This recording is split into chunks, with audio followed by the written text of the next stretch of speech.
world's longest sea-crossing bridge opened today, linking Hong Kong, Macau and Zhuhai. What difference will it make to the economic fortunes of the Pearl River Delta? And after the U.S. Secretary of State Mike Pompeo criticized China on his recent visit to Latin America, there has been a predictable backlash from Chinese media. Just what was he trying to say and why? Welcome to The Point, live from Beijing. I'm Li Xin.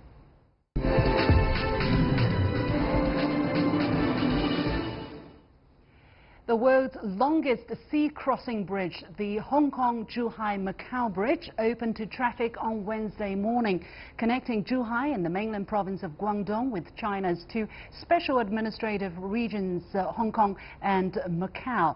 Now, the super bridge, which measures 55 kilometers and took 9 years to complete, spans the waters of the Pearl River estuary and will cut the travel time between Hong Kong and Zhuhai from 3 hours down to 30 minutes.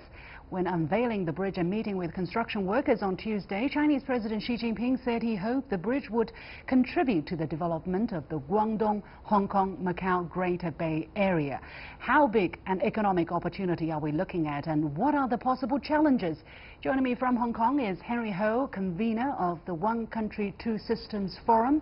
From Macau via Skype, Professor Jackie Yu-Cho So, Dean of the Faculty of Business Administration and Director of the Asia-Pacific Academy of Economics and Management at the University of Macau, and here in Beijing, Liu Baocheng, Director of the Center for International Business Ethics at the University of International Business and Economics. Gentlemen, welcome to the show.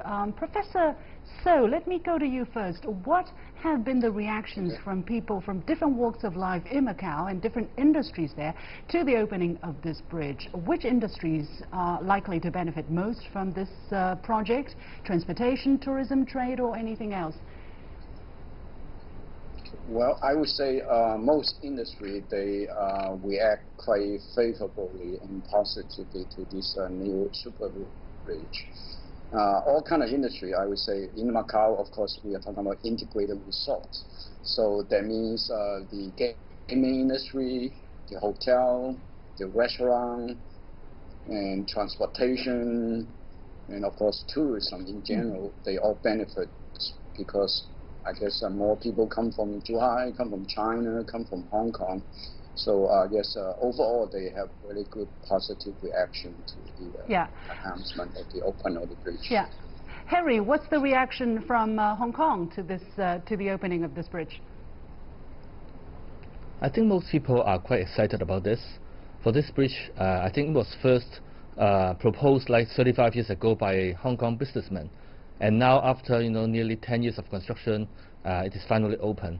And I think in particular the tourism industry and also the cargo transport industry are the beneficiaries.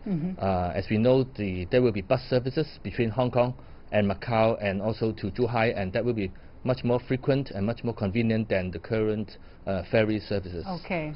In terms of the cargo transport, I understand that currently the transport across the Pearl River is mainly through shipping. But now with the container trucks, and I understand that it will be much more faster and cheaper for people to move goods from one side to another. Well, this was considered to be a construction mega project. I mean, the number 6 largest bridge in the world, I believe. Now, when meeting with the builders of the bridge on Tuesday, Chinese President Xi Jinping said that the project demonstrated the nation's spirit of striving to overcome any difficulties, the national strength and innovative ability, and the aspiration to be the world's best. Professor Liu, what kind of difficulties did the construction workers face, and how big was the breakthrough? Well, the first challenge is because this is really a mega project, and with such a length that to be covered with different terrains and undersea, the unpredictables. So therefore, it really took a long time to design and engineer and build, and particularly over the submerged tunnel. So that was quite a a remarkable achievement on the Chinese side. So therefore, innovation is the most important on the infrastructure level, but also the coordination on the superstructure took a far longer period of time because we have different legal systems, we have different driving styles across the sea, and also there are different languages, different currencies, and how we can really better utilize to optimize the efficiency and also cost-saving impact. So that's something also really costs time. Okay, I guess that answers the question why this took so long for the bridge to be built first, 9 years, and then another year and more to officially open to traffic. Professor So, the total investment of the bridge is tallied at about $18 billion US, and it will take a huge amount of money to maintain the bridge in the future and run it. Do you think this super bridge will bring about economic benefits big enough to cover the cost?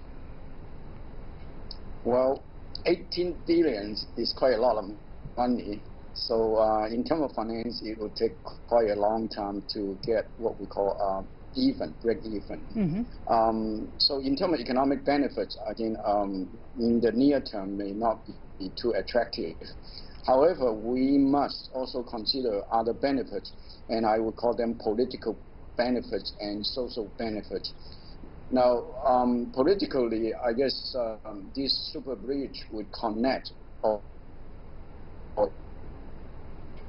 Well, I'm losing it. I'm losing Professor So there. Let me go to Henry in Hong Kong. Maybe you can give some perspectives from the Hong Kong side of the story. What would you say to the kind of long-term benefit of this bridge? And also in Hong Kong, some people are saying there was a little public demand for appetite from Hong Kong for greater links to either Macau or Zhuhai, and fears that the city will be swamped by tourists from the Chinese mainland. Some lawmakers are also saying Hong Kong has had to fund a lot of bridge, but we won't see many benefits here. What is your reaction? Well, first of all, I think a mega infrastructure like this, the cost-benefit analysis lies not only the revenue of the bridge itself, but we need to look at the multiplier effect of the associated economic activities. I think, of course, it's just the first day of operation, and we can't see the demand yet. But I'm quite confident that there will be more demand, and more Hong Kong people will use the bridge and also the high-speed train to visit mainland China. And that's very important because we know some Hong Kong people, for various reasons, they do not like to go to mainland China. But now with the infrastructure, you know, as I always said, infrastructure will change people's behavior, and the change is irreversible, and I'm sure more people will go there to shopping, to sightseeing, and really a close link between Hong Kong and the mainland will be anticipated. Yeah, we're just seeing footage of people traveling on the first shuttle buses to see this bridge on the first day of its opening. Still, Henry, there are other critics as well, international observers as well, saying this bridge is also seen as also going to be used as a tool to drag Hong Kong closer into Beijing's control. What's your reaction to that?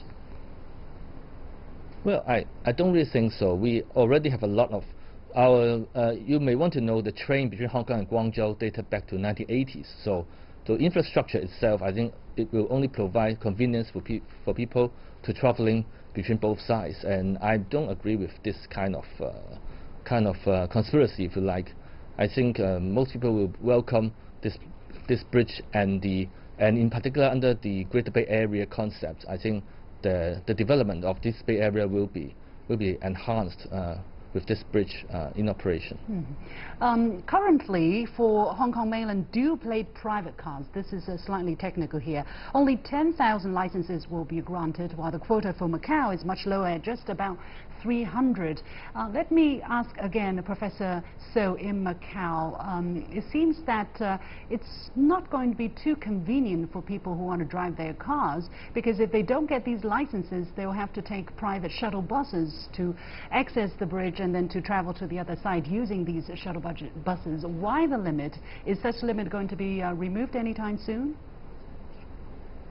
Well, I hope so, but I guess because Macau is so small, much smaller than Hong Kong, And actually, I was a member of the man-made island that would host the bus and transportation.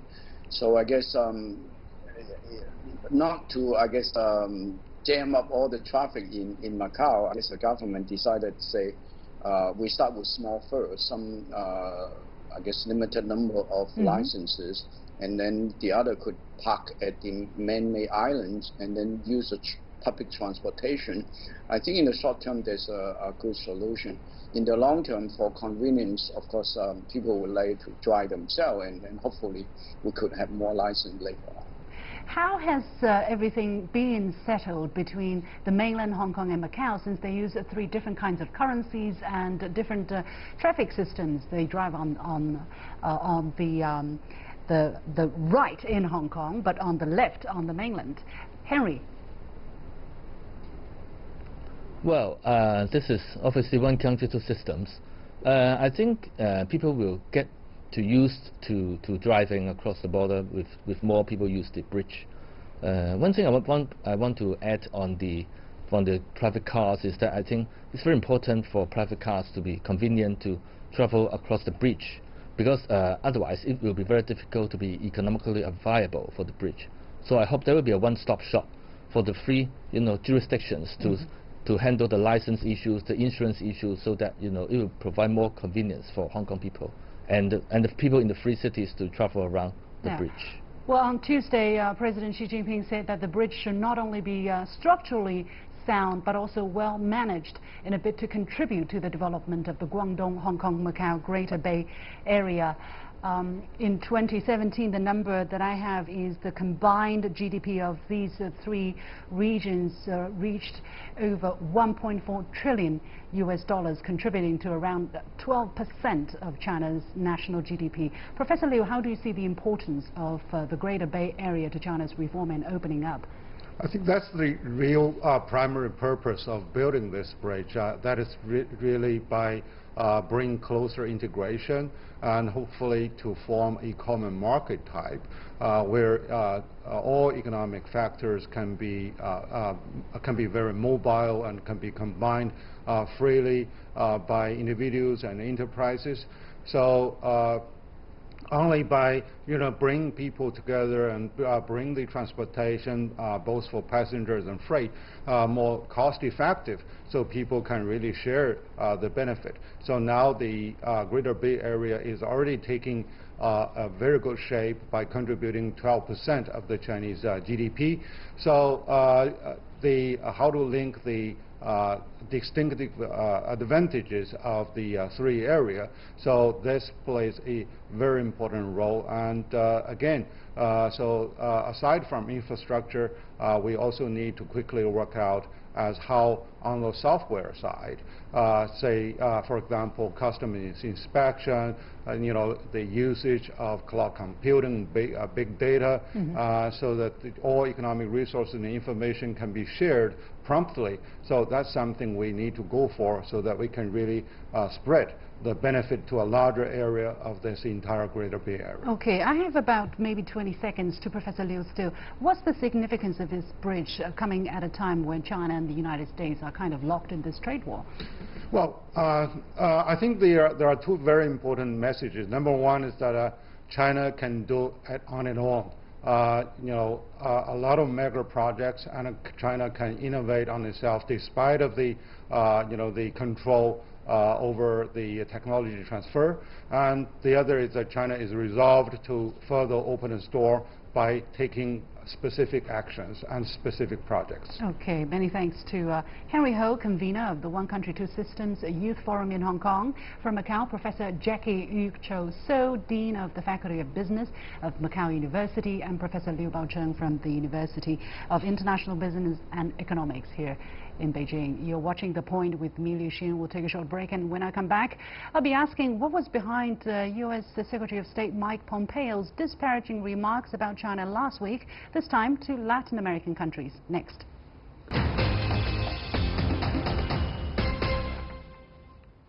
U.S. Secretary of State Mike Pompeo warned Latin American leaders about the risks of seeking Chinese investment. While the United States has traditionally had strong political clout in the region, China has become a major trading partner for many Latin American countries, including Argentina, Chile and Brazil.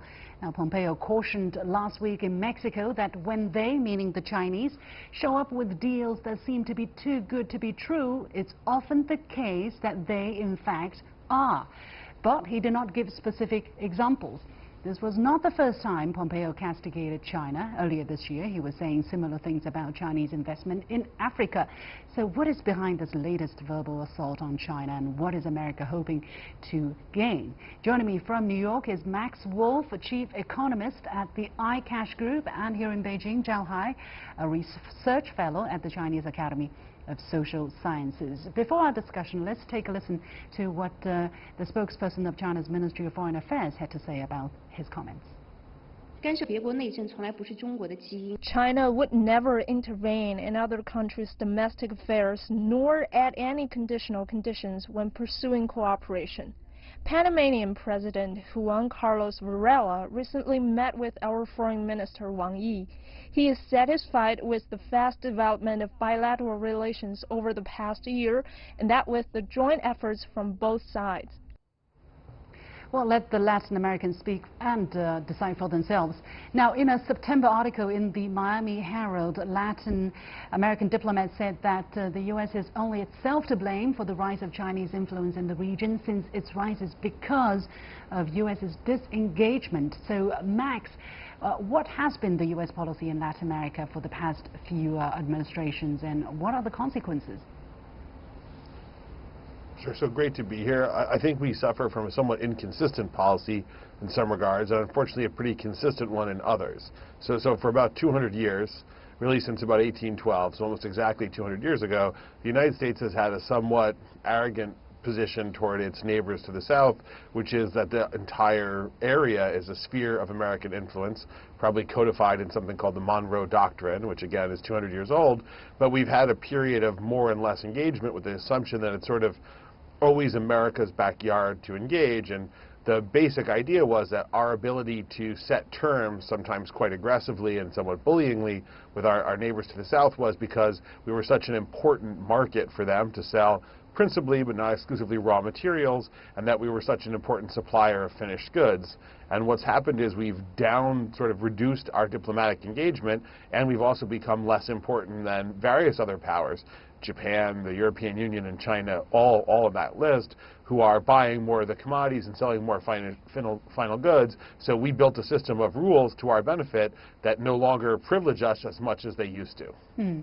Well, China and Latin American countries, although thousands of miles apart, they have the right, to come closer, to cooperate with each other, to do business, and especially under this framework of the Belt and Road Initiative, which China suggested, and countries are allowed to choose and to say yes or no. So, Zhao Hai, how important is Latin America for China under the Belt and Road Initiative? Is China really out there to grab what belonged to the United States? Yeah, here I want to emphasize 2 points. Number one, Latin America, those states are independent states. They're sovereign states. They have the right to decide their own political and economic policy, particularly their foreign policy towards China. And secondly, the rising of relations between China and Latin America, mostly because they needed each other. Their economy are mutually complementary and beneficial to each other. And that's why they're getting closer to each other. For instance, the trade between China and Latin America increased almost 25 times since China entered into WTO. And last year, both sides reached about $250 billion in terms of trade. They reached the peak actually in 2013 when the large commodities have higher prices. However, I think today they have a more solid relationship.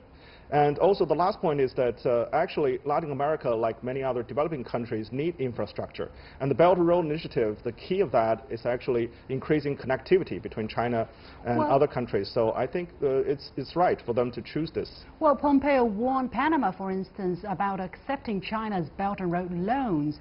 But why is Chinese investment welcome to many Latin American countries? Max, do you have some answers to that? Yeah, so I think there are a number of reasons, but I would just start by saying it's not just the right of these countries to engage with the best economic partner, it's the job of the governments and of the societies to pick the best partners wherever they're from and whoever they are. And if they don't pick the best partners because they're nervous or because tradition dictates otherwise, they failed in their burdens of leadership and economic development. So very much agree that they should, of course, as all nations, be free to pick the best and most productive partners for all things. Yeah. That being said, part of the reason for interest is that there have been look, American investment in the region has tended to be very focused on short-term financial profits, and that is not conducive to infrastructure development and infrastructure spending. Well, the U.S. Also recalled its top diplomatic representatives in three Latin American countries, which recently established diplomatic relations with China and severed official ties with Taiwan. I mean, Panama, El Salvador, and the Dominican Republic. Zhuhai, what right does the U.S. have to do that, and telling its neighbors what to do in terms of their diplomatic policies? Isn't that interfering in their internal affairs? Well, I think America has its own right to recall their own diplomats from those countries, and they have the right to cut, for instance, aid to those countries. However, they should not and shouldn't intervene to other countries' decisions to establish formal diplomatic relations with China, and particularly when those countries recognize China as the only sovereign representing the whole of China. That's actually reflected the UN resolution back 30, 40 years. So I think the U.S. has no reason to intervene into their country, the other countries in Latin America, to do their own foreign policy.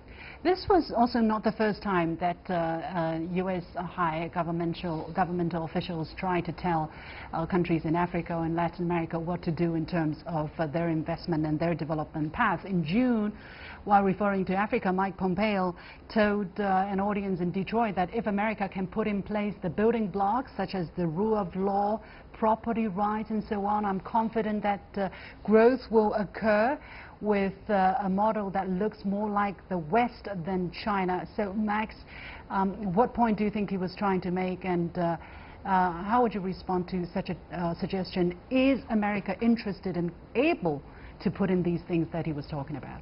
In Africa, I mean.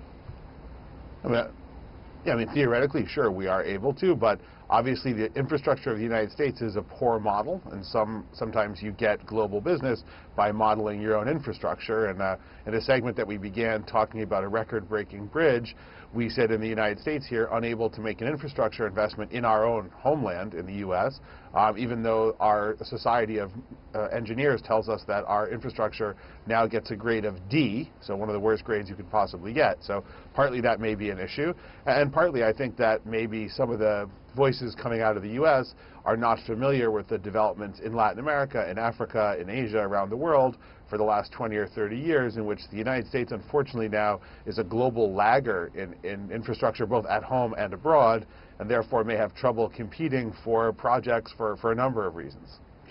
Zhuhai, from this kind of unease or anxiety or alert that we have sensed from the remarks both by Mike Pompeo and his predecessor, former Secretary of State Rex Tillerson, what is the sentiment that that the Chinese is picking up from the United States in terms of our relationship with their allies in Latin America, our relationship with countries in Africa?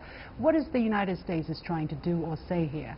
Well, for instance, not only China, but also Japan, India, and many other countries, European Union, have closer ties with Latin America, with Africa. Does the U.S. say similar things to these? Yeah, that's the problem. entities? U.S. single out China and criticizing China's so-called predatory economic practices.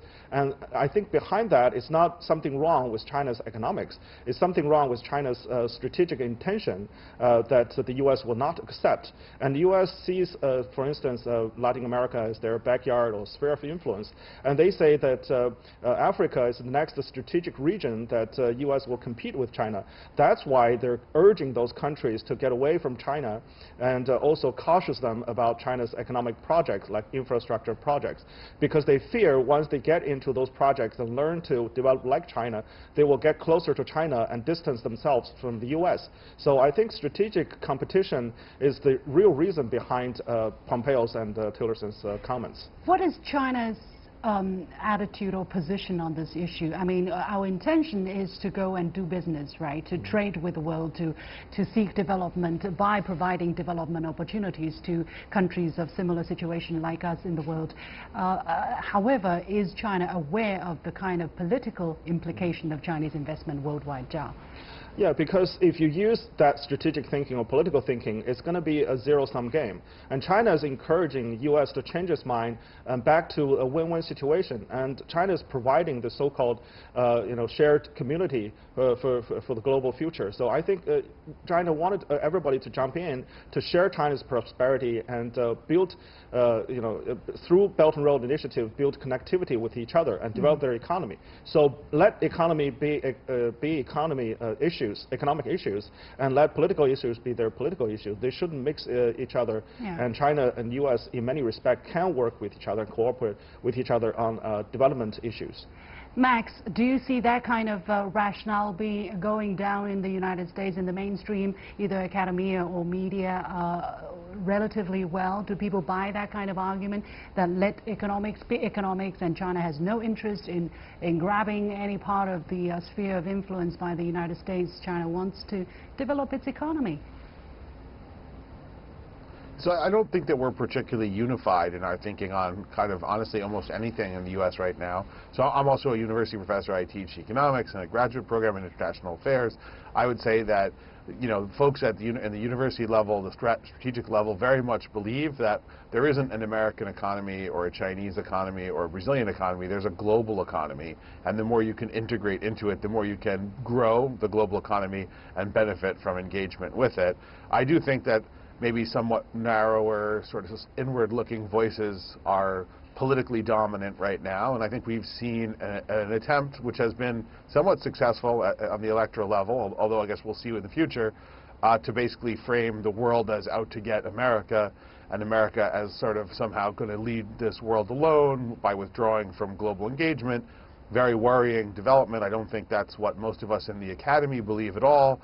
But I think it's been a direction the country has drifted in pretty aggressively in the last few years, and I can only hope that that doesn't continue. Okay. Many thanks to Max Wolf, Chief Economist at the iCash Group, and Zhao Hai, a Research Fellow at the Chinese Academy of Social Sciences. And that's it for this edition of The Point with me, Li Xin. As always, follow me on Facebook and Twitter using the handle The Point with L length.